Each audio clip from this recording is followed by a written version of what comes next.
ठाणे जिल्ह्यामधील ठाकुर्ली स्टेशन जवळ एका एक्सप्रेसला आग लागल्याची माहिती समोर येते। लोकमान्य टिळक गोरखपूर एक्सप्रेसच्या ब्रेक लाइनरला ही आग लागल्याची माहिती समोर येते आहे।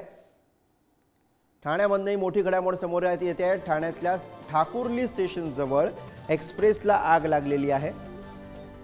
गोरखपूर एक्सप्रेसच्या ब्रेक लाइनरला आग लागल्याची माहिती आहे। ठाकुर्ली स्टेशन जवळ घडलेली ही घटना एक्सप्रेसला आग लागल्याची माहिती समोर येते। आगीची दृश्य आपण बघू शकतोय। ठाणे जिल्ह्यामधल्या ठाकुर्ली स्टेशन जवळ एका एक्सप्रेसला आग लागलेली आहे।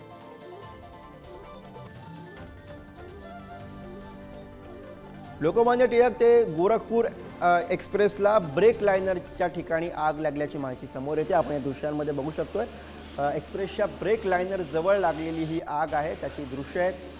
ठाण्याच्या ठाकुर्ली स्टेशन जवळ एक्सप्रेसला लागलेली ही आग आहे। या आगीची दृश्य आपण बघतोय।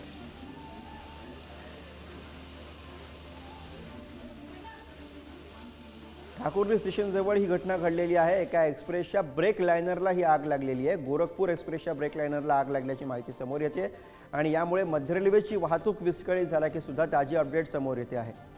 ठाकुर्ली स्टेशन जवळ गोरखपूर एक्सप्रेसला ही आग लागलेली आहे। या एक्सप्रेसच्या ब्रेक लाइनरला ही आग लागलेली आहे। आपण या दृश्यांमध्ये बघू शकतोय मध्य रेल्वेची वाहतूक या अपघातामुळे विस्कळीत झाल्याची माहिती समोर येते आहे। ठाणे जिल्ह्यामध्ये असलेल्या ठाकुर्ली स्टेशन जवळ ही घटना घडलेली आहे। गोरखपूर एक्सप्रेसच्या ब्रेक लाइनरला आग लागल्याची माहिती आहे।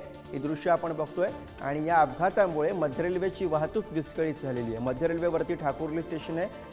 ठाणे जिल्ह्यामध्ये ठाकुर्लीचं स्टेशन येतं आणि या एक्सप्रेसला या ठिकाणी आग लागलेली आहे। गोरखपूर एक्सप्रेसला ब्रेक लाइनरला ही आग लागल्याची माहिती समोर येते आणि या घटनेमुळे मध्य रेल्वेची वाहतूक विस्कळीत झाल्याची माहिती आहे।